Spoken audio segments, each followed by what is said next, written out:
Numbers don't panic, people do. Let's look at the psychology driving today's market.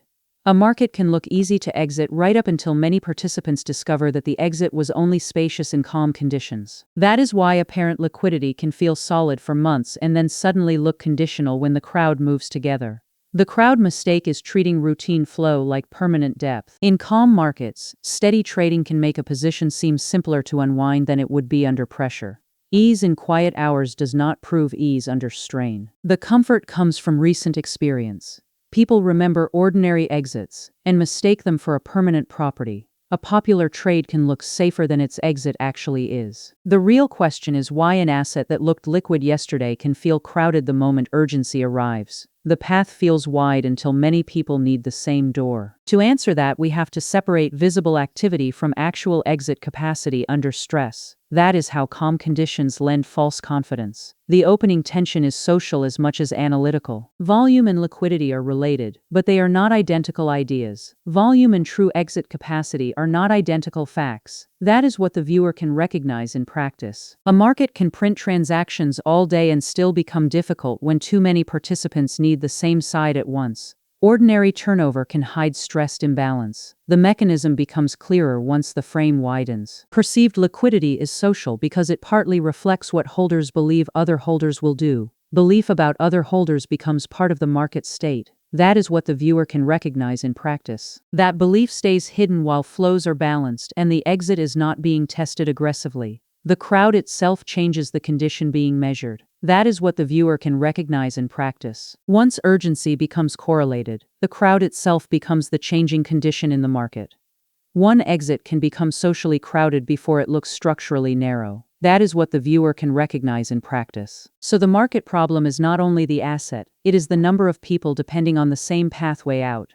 Positioning matters because holders often react to the same pressure. Start with the distinction between calm period evidence and stress period evidence. Recent ease gets mistaken for stable depth. That distinction keeps the mechanism visible. The distinction keeps the mechanism visible. Calm trading shows that buyers and sellers can meet under ordinary timing, not that they will absorb everybody at once. Familiarity with the trade can inflate trust in the exit. The illusion begins when recent ease of execution gets treated like structural depth. Popularity can later become the bottleneck. That distinction keeps the mechanism visible. The room changes what feels acceptable. Popularity can deepen that illusion because a widely held position feels familiar and therefore easier to trust. Shared ownership turns one signal into urgency. That distinction keeps the mechanism visible. But the same popularity can become a bottleneck when holders need to act together rather than separately.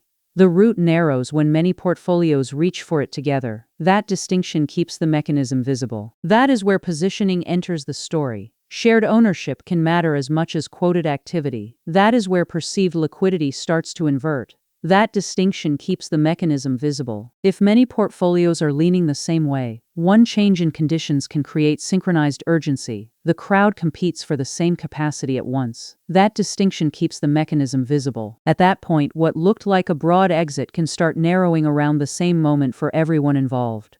The market reveals which assumptions were never tested. That distinction keeps the mechanism visible. The first step is comfort. Ordinary flows make the asset feel easy to trade. Comfort arrives first, then overgeneralization follows. Each step adds to the same feedback loop. The second step is inference. Holders project that ordinary ease into a stressed future they have not yet tested.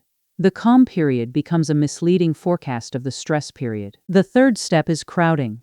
More participants accept the same premise and gather inside the same trade. More holders adopt the same exit story. Each step adds to the same feedback loop. The fourth step is conditional capacity. Counterparties become more selective as imbalance begins to appear. Counterparties become choosier exactly when they are most needed. Each step adds to the same feedback loop. The fifth step is reflexivity. Difficulty exiting increases urgency, and urgency further increases difficulty exiting. Difficulty exiting can create more urgency to exit. Each step adds to the same feedback loop. The sixth step is repricing. Not everyone gets the same exit terms because the pathway is shrinking while it is being used. The feedback loop lives in behavior as much as structure. The seventh step is recognition. Holders realize that apparent liquidity was partly a feature of calm behavior, not permanent structure. Equal liquidity in calm does not imply equal terms in stress. The eighth step is imitation without intention. People respond to similar pressure and therefore move together even without coordination. People notice the shrinkage only after they need the path. The ninth step is amplification. Every participant sees others struggling and updates expectations in the same direction. The crowd updates from one another while the window narrows. Each step adds to the same feedback loop. The 10th step is constraint. What felt like optional timing becomes forced timing for part of the crowd. What felt optional can become forced timing. Each step adds to the same feedback loop. This is why liquidity can be partly psychological without becoming imaginary. Perception matters because it shapes how much crowding accumulates. Each step adds to the same feedback loop. The perception of easy exit changes real behavior, and real behavior changes the market that perception was based on. Liquidity is partly experienced socially, not just quoted mechanically. That does not mean every crowded position must fail, or that every rush to sell ends in lockup. The confidence in easy exit can help generate the risk. It means the stability people experience in quiet periods can be less transferable than it first appears. A stable-looking market can still be conditionally stable. Each step adds to the same feedback loop. The crowd is not merely using liquidity. Under stress, the crowd is reshaping it.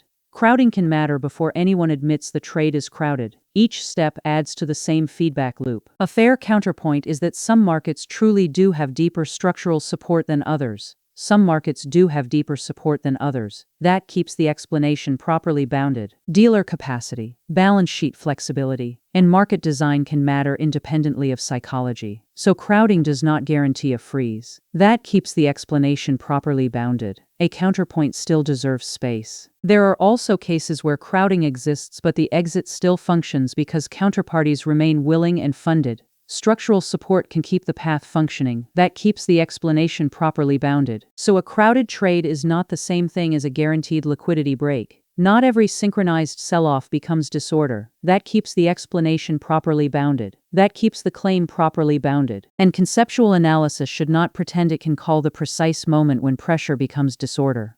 Still, apparent ease can overpromise under pressure. That keeps the explanation properly bounded. The safer conclusion is narrower. Perceived ease of exit may be more conditional than a calm chart makes it seem. The same belief system can make many people move together. The mechanism matters most when many holders share the same assumptions about timing, depth, and available buyers. That is why the opening puzzle is behavioral as well as structural. That returns us to the opening puzzle. The market does not suddenly become irrational for no reason. The market exposes what calm trading never had to prove. This answers the opening question directly. It reveals that ordinary conditions were carrying assumptions that had never been tested all at once. The first thing that weakens may be confidence, not trading itself. This answers the opening question directly. What disappears first is not always trading itself. It can be confidence that everybody can leave on comparable terms. Confidence and capacity shrink together in a crowded exit. Once that confidence weakens, the crowd can turn apparent liquidity into a race for diminishing capacity. The calm crowd was part of the comfort all along.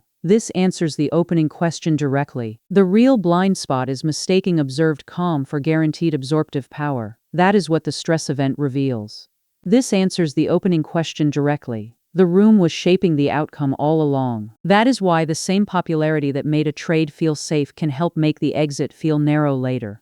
Popularity can turn from reassurance into friction. This answers the opening question directly. The crowded exit is therefore a feedback loop, not only a static feature of market plumbing. The exit problem is a feedback loop, not a static property. This answers the opening question directly. So the resolution is straightforward. A market can look easy to leave in calm conditions because calm conditions hide how many people are relying on the same exit. From there, the practical lesson is observational rather than predictive.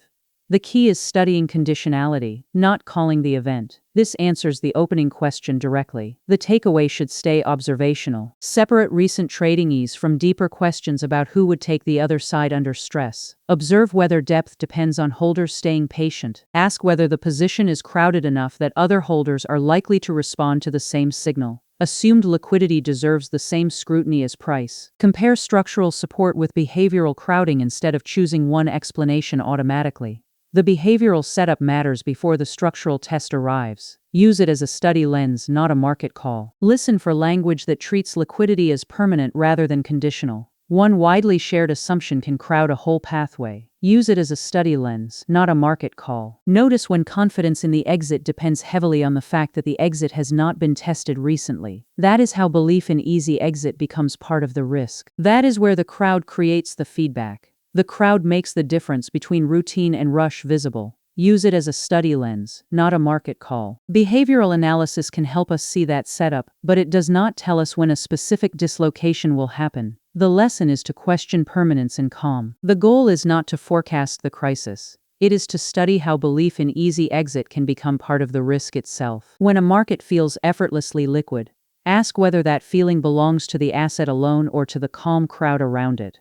Don't follow the herd, study it. See you next time.